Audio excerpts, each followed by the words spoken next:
Thank you for your interest in my poster entitled Trend Analysis for Long-Term Clinical Studies to Address Method Performance, Critical Reagent Bridging, and Stability Extension, presented at the WRIB 2026 in Dallas, Texas. My name is Danielle Salha, Senior Executive Director, Global Immunology, and I will give you a brief overview of the work we have conducted. Trend analysis provides a robust, data-driven framework to monitor assay performance across the bioanalytical life cycle of the method, looking for patterns over time across analysts, instruments, reagent lots, and other critical variables that would enable the early detection of assay drift and accelerates their root cause identification, investigation, and eventually resolution. So part of the methodology, what we are showing is all the commonalities between the LBA PK assay and immunogenicity assay in terms of how we identify a trend. This is illustrated by 3 consecutive runs showing the same observations on different days. All accepted and rejected runs are included in this case, except for analyst qualification runs, since these do not reflect method performance.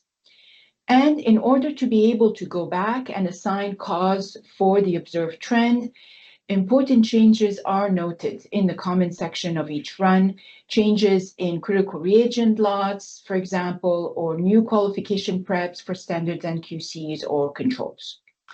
Now, when it comes to specifically for PK assays, we monitor LLOQ and ULOQ standard point signals, blanks, and signal-to-noise ratio for the standard one.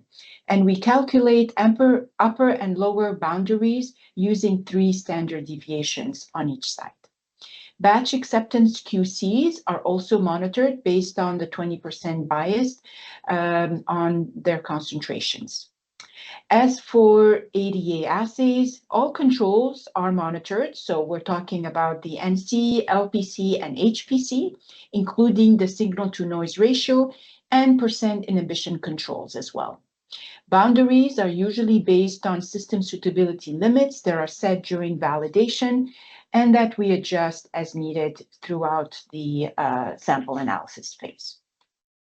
So in the results section, we present 2 examples where trend analysis was used to resolve an investigation involving critical reagent and extension of critical reagent stability for a long-term use of a PK method. As it comes to ADA methods, we are using trend analysis to support a critical reagents qualification for a NAB cell-based assay.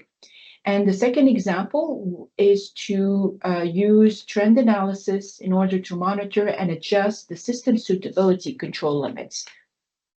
The example presented will go over what the observations were, the investigations performed, and how the trend analysis was used in each case, and how those investigations were resolved.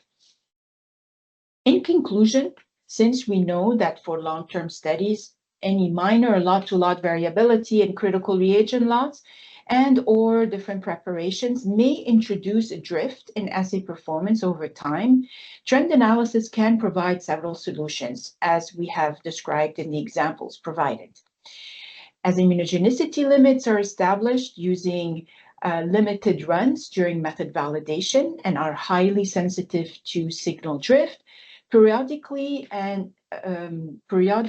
readjusting limits based on the increasing number of data points generated is important, and this is expected to be done throughout the assay's lifecycle. Thank you very much for listening in, and happy to see you at the WRIB.